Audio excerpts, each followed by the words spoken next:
Tenemos el precioso privilegio de poder retornar después de 2 semanas en donde hemos invertido nuestra meditación en tanto lo que es la temática de la Navidad, como también pensando en el impulso para este nuevo año, volver allá a 1 Corintios y ver cómo el Señor se encarga de enseñarnos, de ayudarnos, de permitirnos crecer, junto con aquello que seguro Él también permitió que los hermanos en Corinto fuesen aprendiendo y por lo cual fuesen también creciendo. Le invito entonces a ir en su Biblia allá al capítulo 11 de 1 Corintios. Y lo que veremos hoy día será la primera porción que cubre los versos del 17 al 22 de este capítulo 11. Pablo va a manifestar algunos asuntos muy relevantes en cuanto a lo que significa la temática de la Cena del Señor, y lo que hará en primer lugar en esta porción que vamos a ver hoy tiene que ver con el corazón del creyente, enfrentando, preparando, llevando adelante con coherencia aquello que el Señor espera en relación a lo que son sus demandas, en relación a lo que son sus mandamientos para con nosotros, en relación a lo que es aquello que Él espera que podamos cumplir.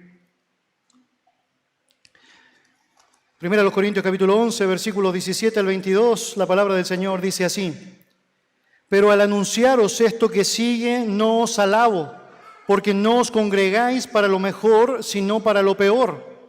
Pues en primer lugar, cuando os reunís como iglesia, oigo que hay entre vosotros divisiones, y en parte lo creo, porque es preciso que entre vosotros haya disensiones, para que se hagan manifiestos entre vosotros los que son aprobados. Cuando pues os reunís vosotros, esto no es comer la cena del Señor, porque al comer cada uno se adelanta a tomar su propia cena, y uno tiene hambre y otro se embriaga. Pues ¿qué? ¿No tenéis cosas o casas en que comáis y bebáis? ¿O menospreciáis la iglesia de Dios y avergonzáis a los que no tienen nada? ¿Qué os diré? ¿Os alabaré? En esto no os alabo. Acompáñenme en oración. Dios bendito, te damos muchas gracias por permitirnos llegar hasta este punto de lo que ha significado tu gracia, acompañándonos, Señor, a través del libro de 1 Corintios. Gracias por todo lo que ha significado, Señor, ir avanzando desde el primer capítulo hasta esta porción particular y ver cómo, Señor, tú a través de tu palabra haces lo que has prometido hacer, Señor. Llevas adelante el cambio de la vida de nosotros, Señor, la transformación de los corazones, el impulso a lo que significa seguir andando en santificación, pero también, Señor, sabemos el endurecimiento en aquellos que se resisten a tu verdad. Y, Señor, te damos gracias porque siempre podemos entrar a tu palabra con expectativa, sabiendo que tú harás conforme a tus propósitos. Y como tus propósitos son buenos, Señor, siempre podemos darte la gloria anticipada, siempre podemos darte las gracias con anticipación. Y, Señor, nos volcamos a ti con la expectativa clara, Padre amado, de que tú eres Dios, de que tú harás lo que sabes hacer y que a través de tu palabra, Señor, estarás guiando nuestras vidas en corrección, en dirección, en guía clara. Gracias, Señor, por darnos la luz de tu Evangelio, Señor, por esa palabra santa que alumbra los ojos de nuestro entendimiento y que nos permite, Señor, entender aquello, Señor, que deseas explicarnos. Le ruego, Señor, como siempre, me ayude a mí a no interferir con aquello que deseas comunicar a tu pueblo y poder trazar con fidelidad, Señor, tu santo texto. Gracias, Señor, por ser quien eres, por saber que adoramos tu santo nombre, Señor. Gracias por saber que, francamente, Señor, a pesar de nuestra condición, te ha placido, Padre, que podamos establecer este vínculo contigo, Padre, que atesoramos, que apreciamos, Señor, y que queremos día a día, Señor, poder aprovechar de mejor manera. En tu nombre, Señor, oramos agradecidos. Amén. Amén.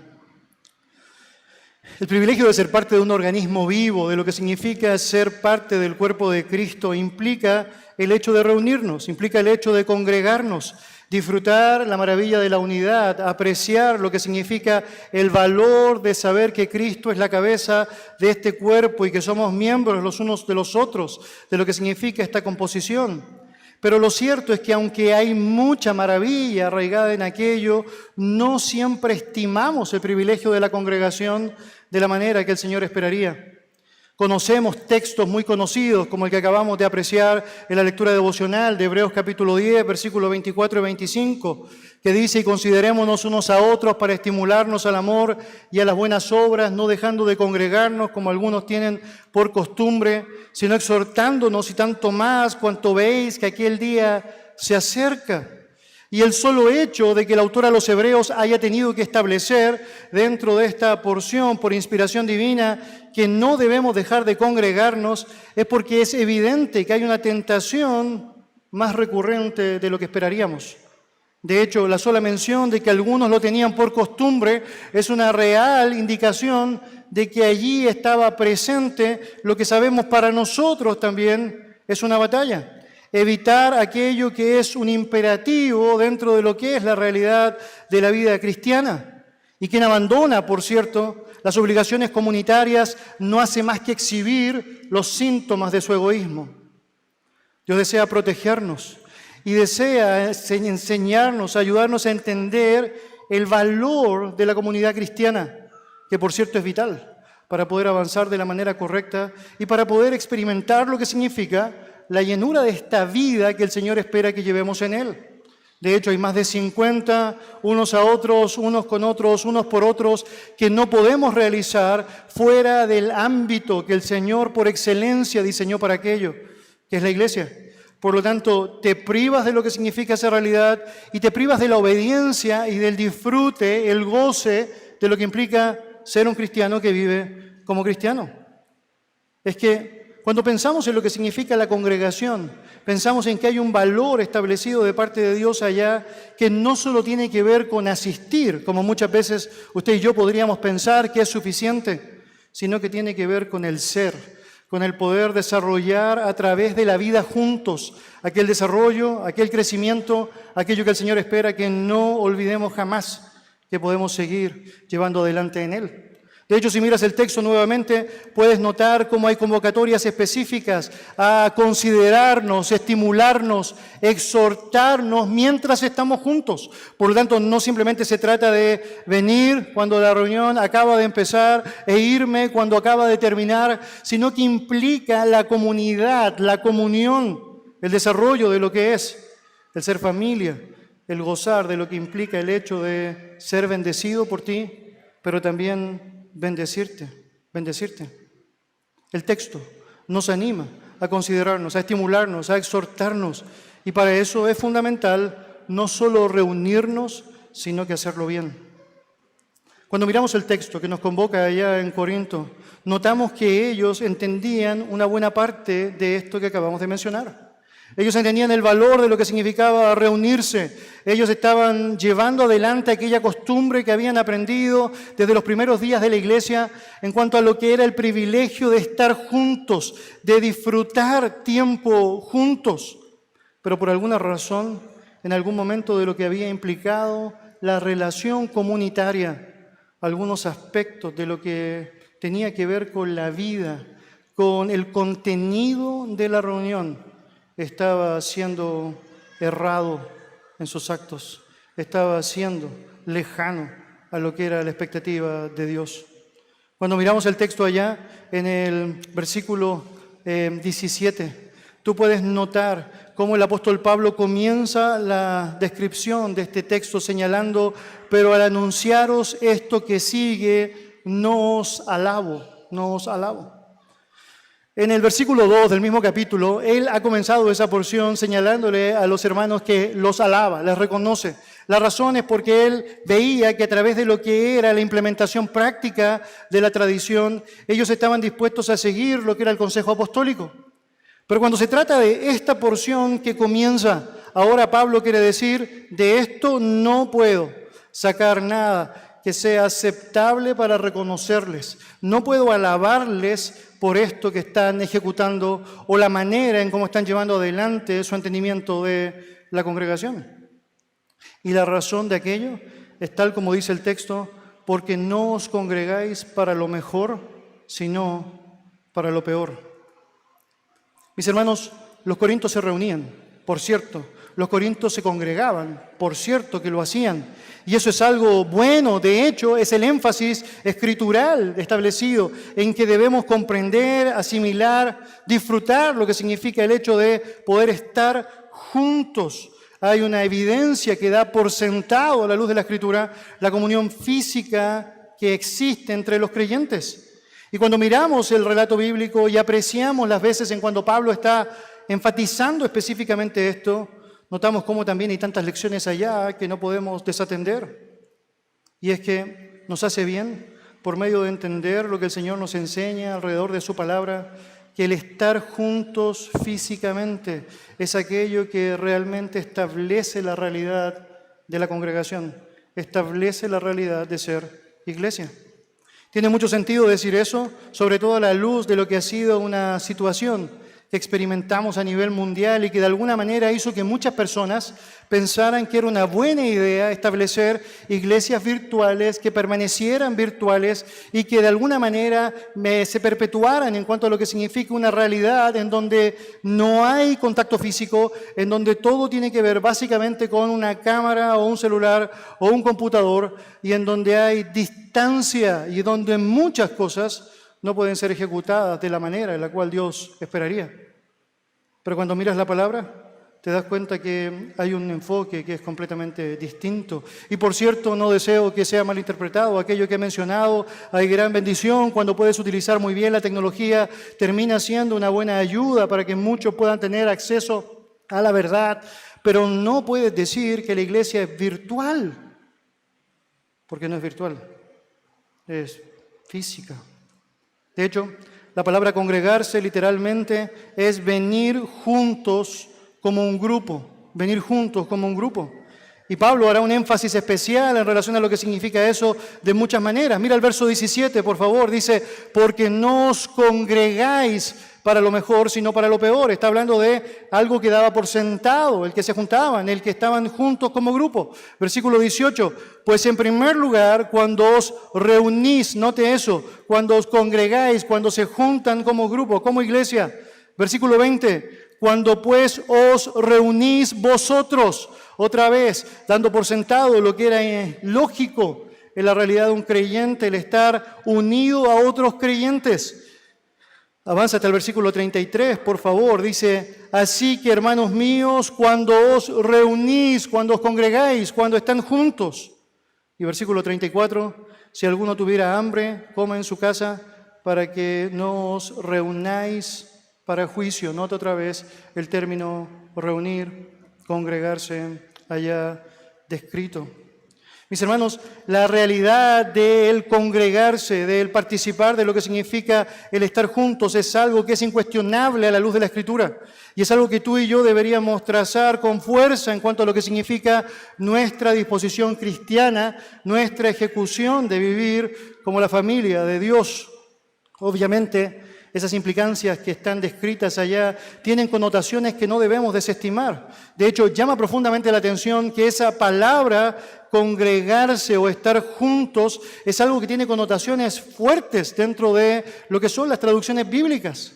Por ejemplo, hay un texto allá que seguramente conoces, Mateo capítulo 1, versículo 18, que señala, el nacimiento de Jesucristo fue así. Estando desposada María, su madre, con José, antes que se juntasen, se halló que había concebido del Espíritu Santo. Ese término allá, se juntasen, es el mismo de congregarse. Muy interesante, el punto es que para Dios el entendimiento de el estar reunidos tiene implicaciones fuertísimas de gran valor en cuanto a lo que significa la realidad de nuestra relación, el lazo y la importancia de ser uno en Él.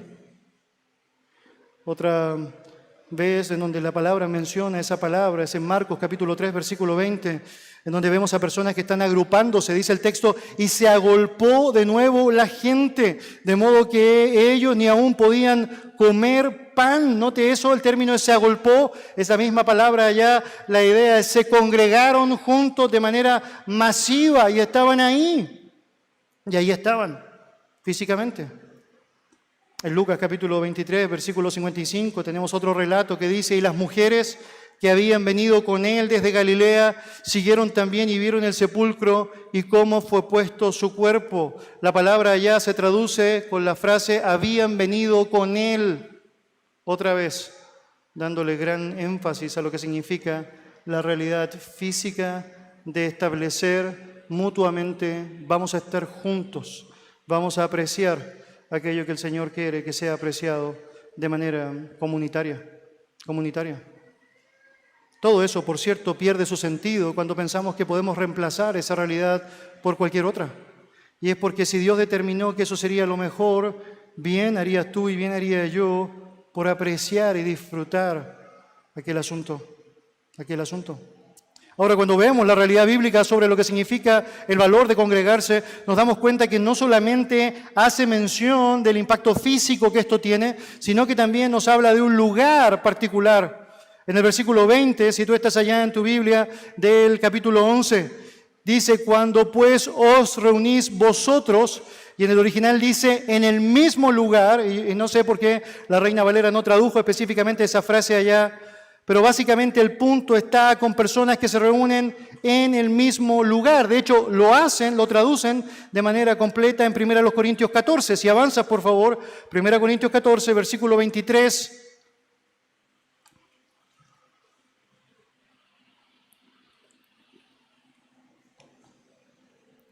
El texto allá dice, sí, pues toda la iglesia, note, se reúne en un solo lugar. La Biblia nos da allá un entendimiento muy interesante de lo que significa no solamente que el término congregación, el término iglesia, tiene connotaciones exclusivas físicas, pero también tiene una connotación de ser parte de un lugar específico. La Biblia no nos da chance para llamarnos congregación si no estamos físicamente en un lugar, y eso es muy interesante, muy interesante. De hecho, otras menciones que pueden ayudarnos a solidificar mucho más el punto. Si miras Hechos capítulo 1, versículo 15, el relato dice, en aquellos días Pedro se levantó en medio de los hermanos, note, y los reunidos eran como 120 en número. Note el concepto, reunidos, están allá en un lugar, 120, disfrutando lo que significa la congregación de los santos. Otro ejemplo, Hechos capítulo 2, versículo 1, cuando llegó el día de Pentecostés, estaban todos unánimes juntos. Muy interesante, unánimes juntos. Un énfasis entregado por el relato para que podamos apreciar el valor de lo que significa el hecho de poder ser uno y disfrutar de esa unidad. Por lo tanto, congregarse, sucede físicamente, y tiene un gran énfasis en lo que significa lo corporativo, el hecho de poder estar permanentemente gozando el uno del otro en un lugar particular. Ahora bien, dicho lo anterior, los corintios no tenían problema con reunirse. De hecho, se reunían. Entendían muy bien esa parte de lo que era el desafío cristiano. Sabían muy bien que era una buena idea, una disciplina que no debían descuidar. Por lo tanto, estaban esmerados en no transar aquello que era parte de la práctica adoptada por ellos como iglesia. Pero había algo que lo echaba a perder. Había algo que no estaban haciendo bien. Y por eso el texto otra vez, en el versículo 17, dice que no hacían lo correcto, sino que hacían lo peor. Permíteme contextualizar un poquito qué es lo que está pasando allá, qué es lo que sucede en nuestro contexto, qué es lo que estaba pasando históricamente y qué es básicamente el modelo que los hermanos corintios estaban tratando de asimilar. Desde el comienzo de la iglesia existió una costumbre y era que los creyentes comenzaron a comer juntos. Y es que no solo aquello era una oportunidad preciosa para tener comunión y aprender juntos de lo que era la palabra del Señor, sino que también era un gran privilegio para poder asistirse mutuamente, ayudarse mutuamente. Considera allá, por ejemplo, que en el comienzo de la iglesia, en Pentecostés, tenemos una situación bien compleja. Personas habían venido de diferentes lugares a celebrar la fiesta.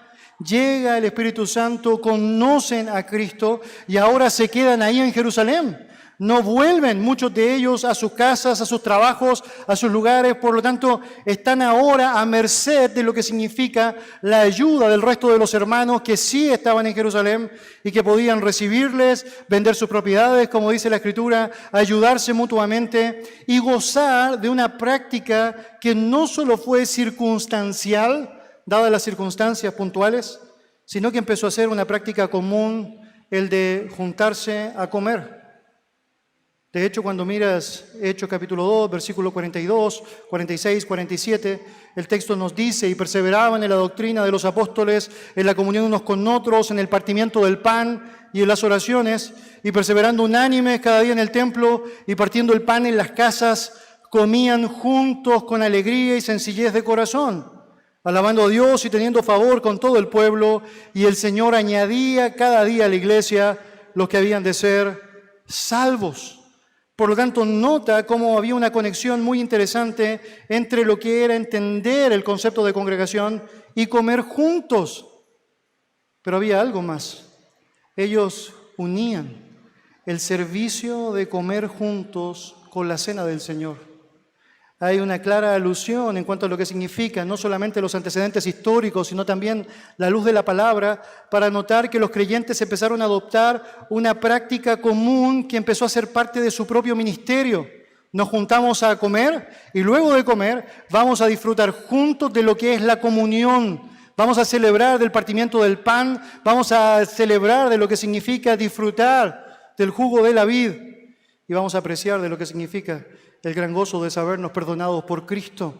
Entonces había ya una jornada preciosa que a lo largo del tiempo adoptó un nombre y lo vas a encontrar como la fiesta del amor, el banquete del amor, la cena del amor, o a veces lo vas a encontrar con el término ágapes, básicamente la palabra griega que se traduce como amor, que era la costumbre que los creyentes tenían entonces para juntarse a comer y luego disfrutar de la cena del Señor.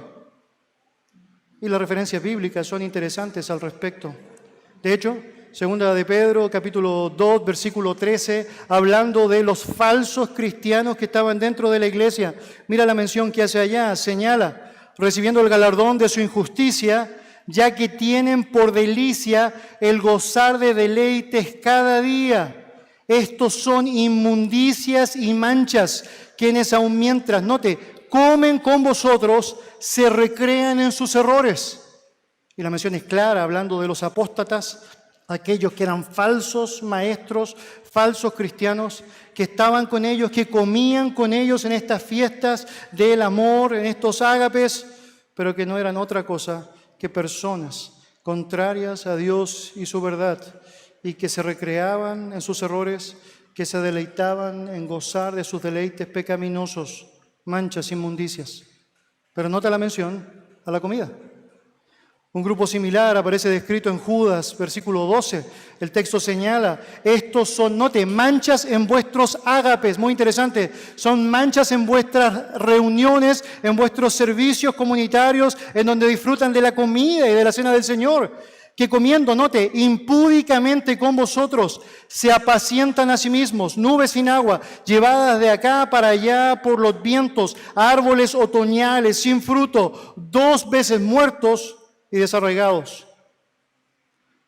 Por lo tanto, una práctica triste dentro de lo que era la congregación, la reunión de los santos, era el hecho de que habían distorsionado lo que significaba el entendimiento correcto, ya sea porque había incrédulos presentes que manchaban con su corazón y sus actitudes aquellas escenas, como también actitudes que muchos, incluso creyentes, empezaron a adoptar, que no reflejaban el espíritu, el entendimiento de lo que tenía que ver con esta reunión de santos. Hermanos, podemos reunirnos para lo peor.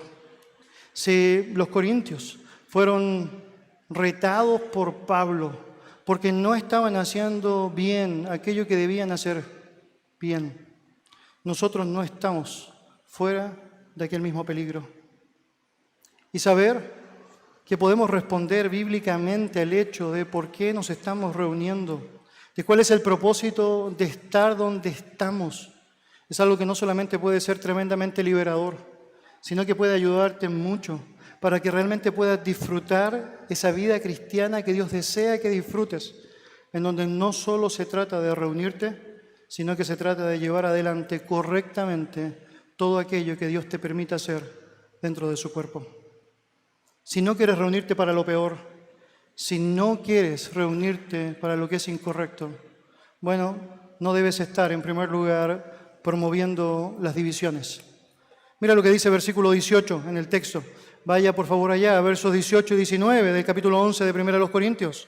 Pues en primer lugar, cuando os reunís como iglesia, oigo que hay entre vosotros divisiones, y en parte lo creo, porque es preciso que entre vosotros haya disensiones para que se hagan manifiestos entre vosotros los que son aprobados.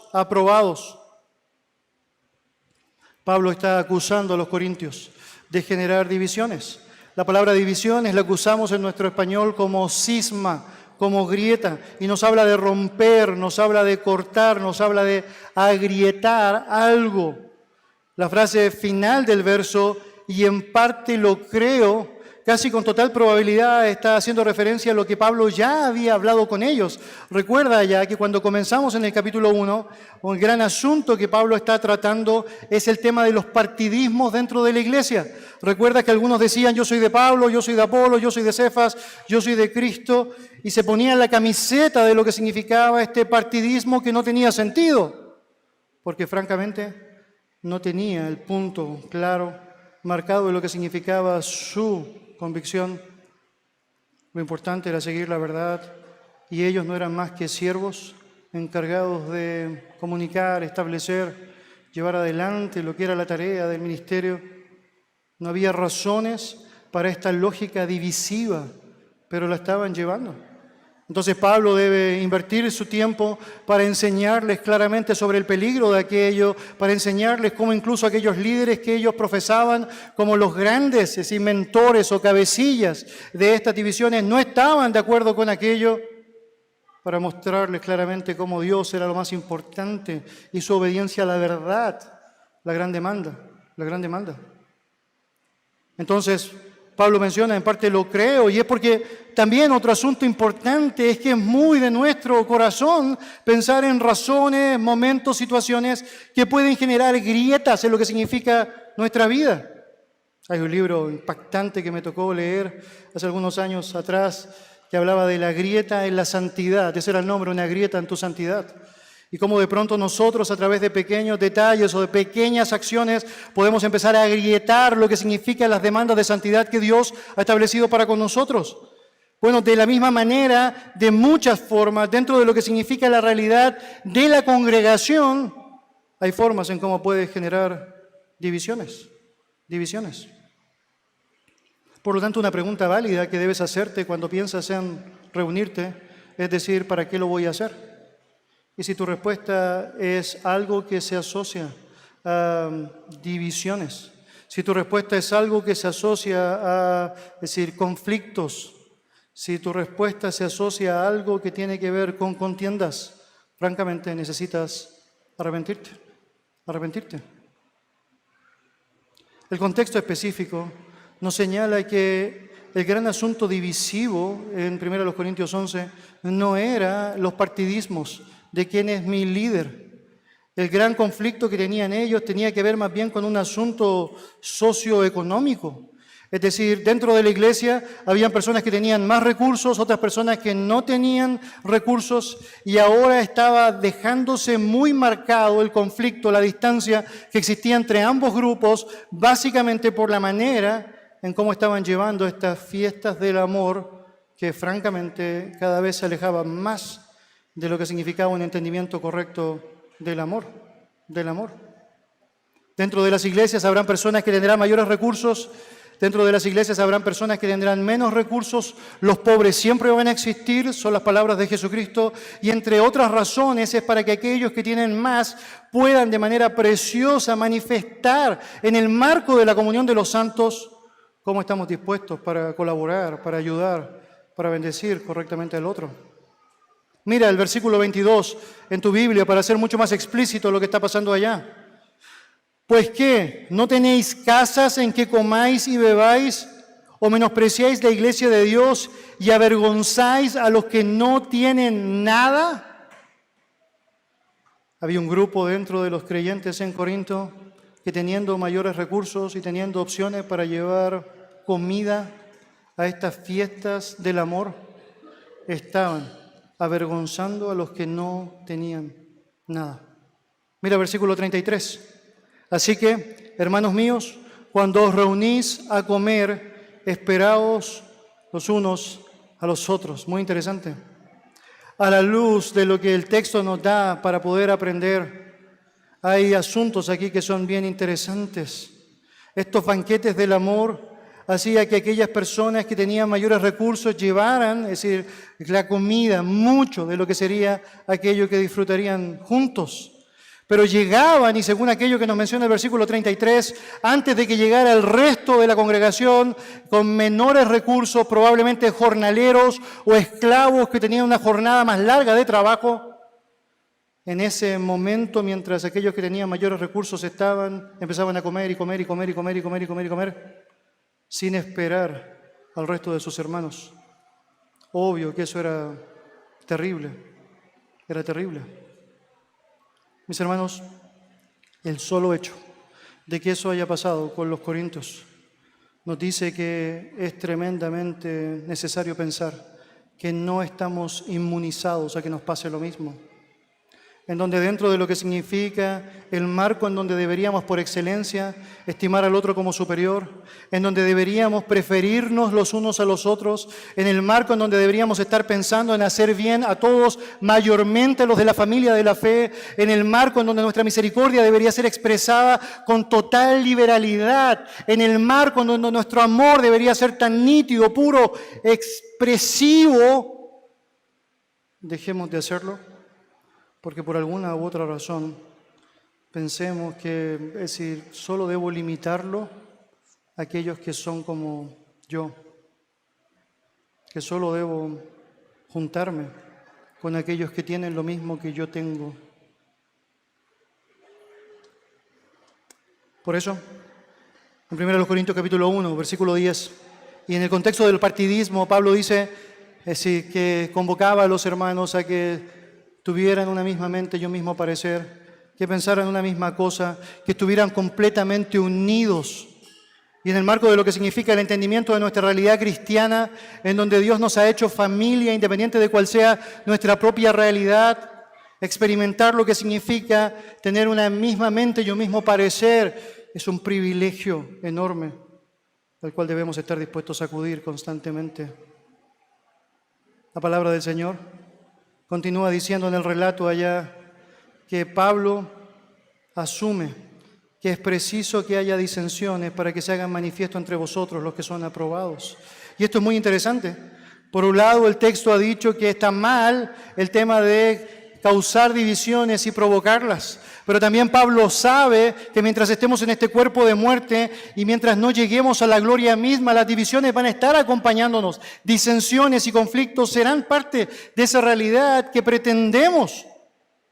En la gracia del Señor podamos ir día a día alejándonos más, pero aún en aquellas que de pronto aflorarán, Dios se encargará de hacerlas propicias para dejar en evidencia quiénes son los que realmente están aprobados y quienes no.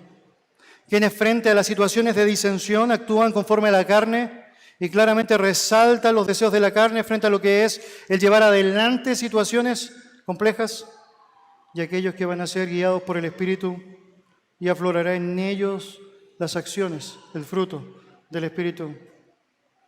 Y todo aquello será un buen respaldo para dejar en evidencia que está siendo aprobado por Dios, a pesar de las situaciones.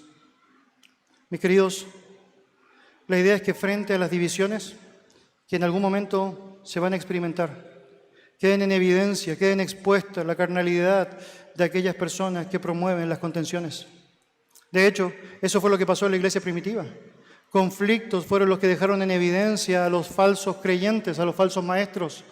Y por otro lado, aquellos que se sostuvieron en la verdad pudieron permanecer y ser aprobados frente a la situación de conflicto. Y tienes allá historia tras historia de lo que eso implicaba. De hecho, es muy interesante que Dios mismo ha establecido en su palabra qué es lo que la iglesia de Dios debería hacer con aquellos que causan divisiones. Y hay un claro ordenamiento específico establecido en cuanto a cómo debemos proceder. Por lo tanto, ser aprobado por Dios frente a situaciones como esta implicará ser fiel a su palabra, en la aplicación de su palabra, cueste lo que cueste. Hermanos, causar divisiones es básicamente estar disponible a reunirte para lo peor. Pensar en que es una buena idea la lógica de la murmuración, el chisme. Pensar que es una buena idea el hecho de generar conflictos innecesarios. El pensar que es una buena idea profesar aquello que es contrario a la verdad. Serán asuntos que atentarán contra lo que significa tu propio gozo de ser parte de la congregación. Por lo tanto, bien haces en pensar en cómo elimina todo aquello que está siendo parte de tu vida y que no contribuye a lo que significa la unidad. Pero no solo eso. El texto bíblico menciona que si no queremos reunirnos para lo peor, tampoco deberíamos estar promoviendo el individualismo. Mira versículos 20 y 21, el texto dice: cuando pues os reunís vosotros, esto no es comer la cena del Señor, porque al comer cada uno se adelanta a tomar su propia cena, y uno tiene hambre y otro se embriaga.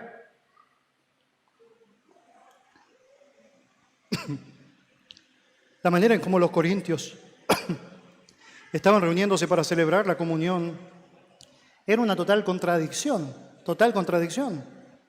Es decir, completamente opuesto a lo que era la obvia lección de la palabra del Señor. Ellos podían tener la forma, pero no tenían la sustancia. Ellos podían tener la ceremonia, pero no tenían la realidad. Lo que realmente está pasando allá es que ellos no están entendiendo que la comunión del Señor, la cena del Señor, es una representación preciosa de lo que implica el hecho de que juntos manifestamos de una manera preciosa, valga la redundancia, la unidad. Por lo tanto, no tiene sentido pensar que en ese marco estamos actuando, estamos llevando adelante acciones, pensamientos, actitudes que francamente fomentan la desunión. Si retrocedes en tu Biblia al capítulo 10 de 1 Corintios, mira lo que dice versículos 16 y 17.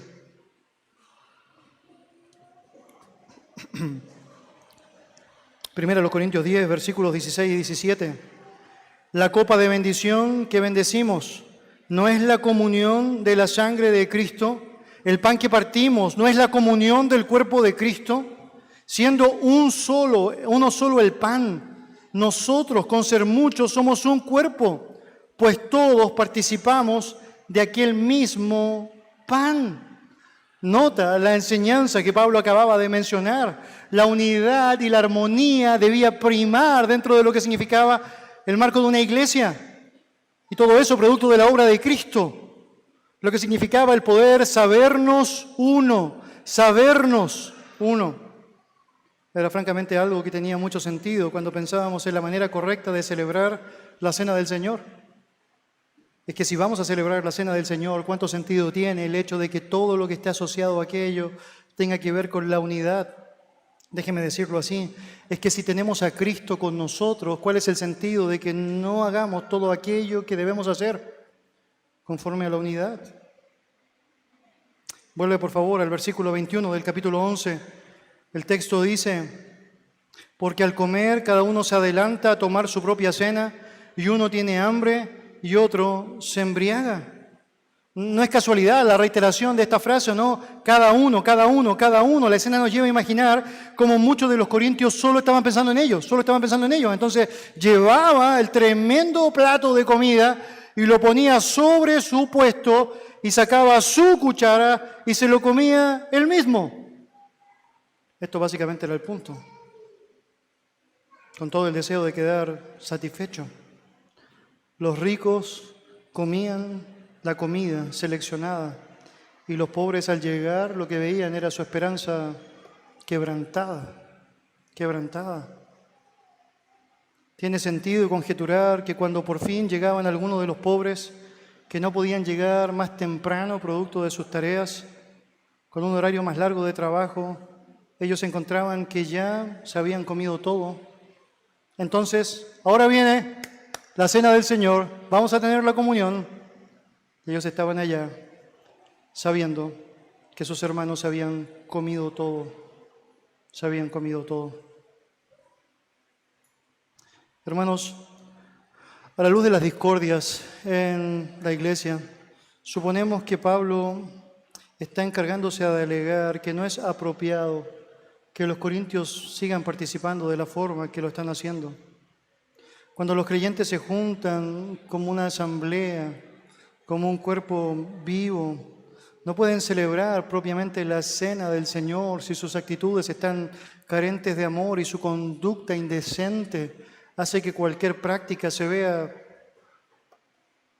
abolida, blasfemada, distorsionada. Pablo les dice que lo que están haciendo no es celebrar la cena del Señor. Lo que están haciendo es cualquier cosa menos la cena del Señor. Es la idea. Ahora, es muy interesante, Pablo en ningún momento está prohibiendo el hecho de que se junten a comer. Hermanos, por favor, es algo correcto, aceptable, es esperable que nos juntemos, que compartamos, que comamos. Lo que Pablo está apuntando específicamente allá tiene que ver con la actitud que tenemos mientras hacemos aquello. Y es que obviamente cada vez que tenemos la oportunidad de estar juntos, es cada vez una oportunidad para amarnos, para servirnos, para darnos. No era justo, no era aceptable, no era esperable que los pobres al llegar a esta fiesta del amor solo tuvieran acceso al pan y al vino de la cena, sabiendo todo lo otro que los demás ya habían apreciado y disfrutado. Hermanos, yendo más allá de la celebración de la cena del Señor, nuestra propia actitud individualista puede lastimar o ofender a nuestros hermanos. Por cierto, pensar solo en nosotros, salvarnos nosotros mismos, como decimos en muchas ocasiones, no es sensato, no tiene sentido con lo que significa la edificación mutua que deberíamos tener. Debemos pretender edificar a nuestro hermano, no generar muros para que nuestro hermano no pueda de alguna otra manera acceder a lo que significa la comunión conmigo. Los ricos traían, por cierto, gran cantidad de comida para sí mismos, mientras que los mismos más pobres pensaban, obviamente, o anhelaban tener lo que finalmente no podían tener. Por lo tanto, no había sentido. Y allá entonces esta gran marca que Pablo está haciendo en relación a que algunos tienen mucha hambre y otros se emborrachan, mostrando los extremos de lo que significa aquella realidad, mientras algunos tienen mucha, pero mucha hambre, otros tienen todo, pero todo en exceso. Este es el punto. Y hermanos, otra vez, muy interesante, no estamos hablando de colectivismo, no estamos hablando de quitar a los ricos para dar a los pobres. Estamos hablando de que aquellos que son creyentes aman lo suficiente como para voluntariamente estar dispuestos a demostrar ese amor. Siempre, siempre. Hermanos, si no queremos reunirnos para lo peor, no debemos pensar solo en nosotros. Tampoco debemos estar promoviendo el menosprecio. Mira lo que dice versículo 22. Pues ¿qué? ¿No tenéis casas en que comáis y bebáis? ¿O menospreciáis la iglesia de Dios y avergonzáis a los que no tienen nada? ¿Qué os diré? ¿Os alabaré en esto? No os alabo. Pablo no les sugirió que abandonaran la fiesta, que dejaran de hacer el banquete del amor, sino que restauraran el sentido apropiado que éste debería tener.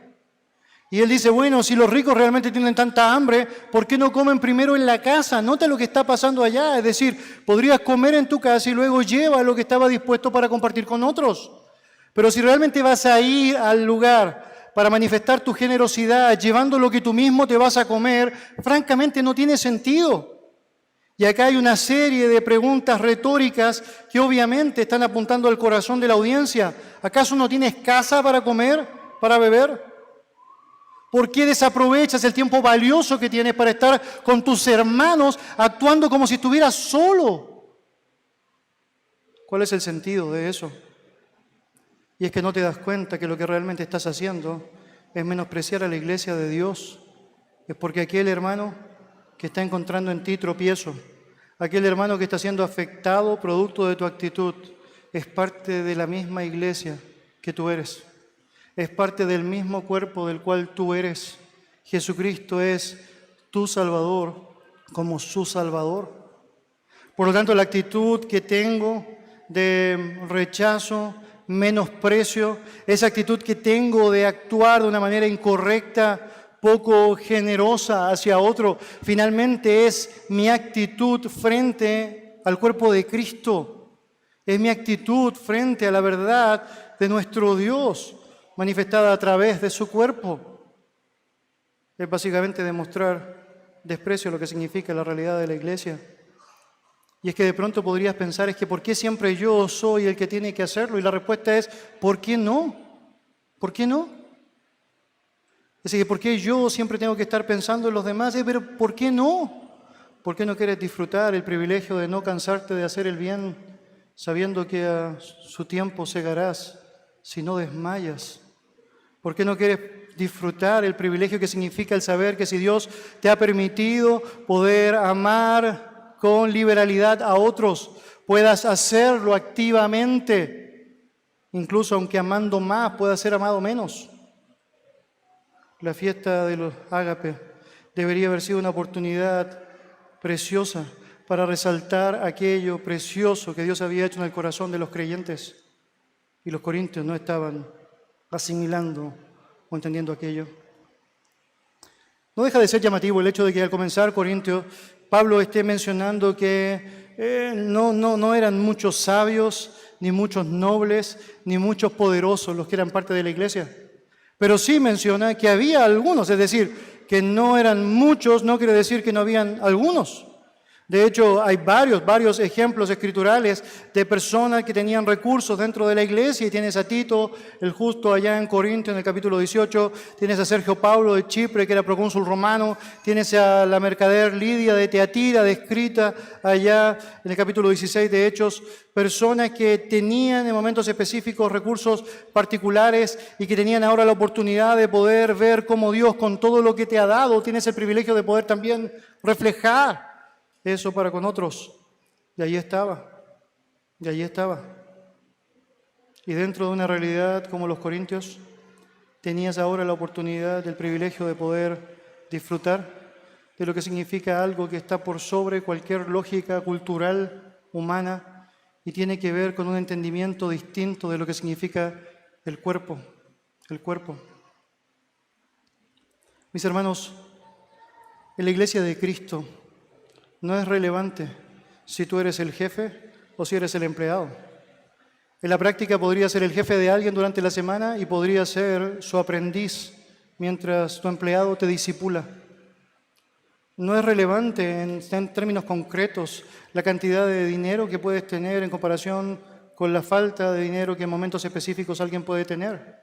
Y es porque todos compartimos el mismo privilegio y la misma promesa de que podemos contentarnos cualquier sea nuestra situación y que Dios se va a encargar del sustento y del abrigo y de lo que necesitamos. Nuestro Dios suplirá todo lo que nos falta conforme a sus riquezas en gloria. El que es humilde en condición puede gozarse en su exaltación, sabiendo que el Señor le permite gozar de otras maravillas que son impresionantes y que tienen que ver con la gloria misma que Dios pone a su acceso. Y aquel que siendo rico y encontrándose muchas veces tentados a seguir a las riquezas, tiene la oportunidad de enfocar su vida de una manera correcta, en donde el gran asunto que demostrará lo que Dios ha hecho en su vida es la generosidad, la preciosa generosidad. Pablo dice, ¿qué les puedo decir de esto? Y lo cierto es que no puedo alabarlos. No está bien que no estén dimensionando el valor precioso que tiene el estar juntos. Mis hermanos, Dios nos da la oportunidad de poder reunirnos. Y queridos, no debemos desaprovechar el privilegio de hacerlo bien. No podemos perder el privilegio de poder gozar de las maravillas que Dios tiene trazado para nosotros mientras somos parte de su organismo vivo. Y no quieres perder el privilegio precioso de saber que en momentos particulares y producto de tu disposición obediente te reuniste para lo mejor. Vamos a orar. Señor y Dios, gracias por tu bendita palabra, por el privilegio que nos das de poder tenerla con nosotros. Gracias por cómo nos llevas a pensar en los detalles más elementales muchas veces de nuestra vida y que pasamos por alto. Gracias, Señor, por la oportunidad que nos entregas constantemente de ser encauzados por ti, a ir precisamente a la verdad y pensar constantemente en lo que es ella y cómo aplicamos ella en nuestra vida, Señor. Dios y Padre amado, te pedimos que nos ayudes, que pongas en nosotros ese peso necesario por no dejar de congregarnos. Queremos obedecerte y queremos hacerlo de la manera correcta. No queremos errar en cuanto a lo que significa el gozo de la comunión entre los santos. Pero, Señor, queremos hacerlo bien.